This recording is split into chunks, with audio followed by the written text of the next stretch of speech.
Out in the yard now. I'm going to try to shoot over that glaring sunset that's starting to occur right in front of us.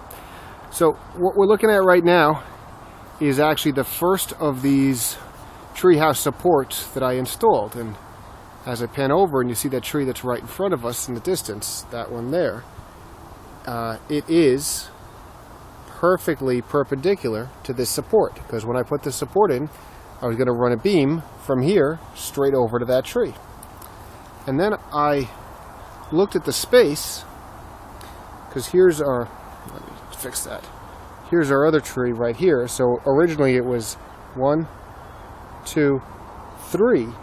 And that triangle, while structurally sound, just didn't seem large enough, especially by the time I put a rectilinear structure on top of it. It would have overhung on these back corners, and it just, I wasn't happy with it as I stood in the space and thought about it. So what I've done is we've got a fourth tree there planted and nice and growing well. So we're going to go from this tree and have to hit the edge of that 4x4. Well, as you look up now, this is no longer perpendicular to the beam I need to run. It's at a nice angle, probably about 30 degrees or so off of what it should be. So this is a 10-inch screw, and it sticks out here about 5 inches. It's a 10-inch lag bolt, actually.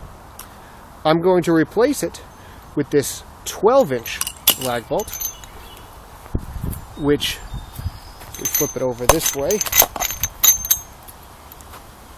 will stick out an additional 2 inches, so that when I catch it at the angle, where's that beam? As I catch it at the angle, hopefully, even though my beam will be running at it over that angle, it'll still have enough width here that it'll support it properly. Because I've already got 2 holes in the tree right here, and this one turns out I'm not even going to use, so I'm hopefully going to find a use for it, but I don't need that hole.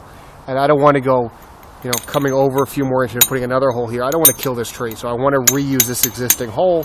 So I thought the longer bolt, it'll catch the wood fine, and what's another, I don't know, $12 bolt or something like that. It's still cheaper than killing the tree and knocking the tree house down. So that's where we are now. I'm going to start unbolting that one and putting the next one in. We shall see how it goes. Here's the original bolt. Came out okay. Over here you can see the hole. I'm not quite sure what a hole should look like, but seems to look okay for me. I apologize, the phone takes its time in focusing on these things when I'm in video mode, but there's a, I think, perfectly reasonable hole. And now we're going to stick the longer bolt in it. Here we have the longer bolt. Get started.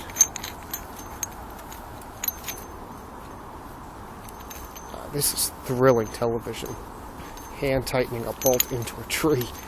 Can't wait for the exciting part when I have to put the camera down and use the wrench. That's now.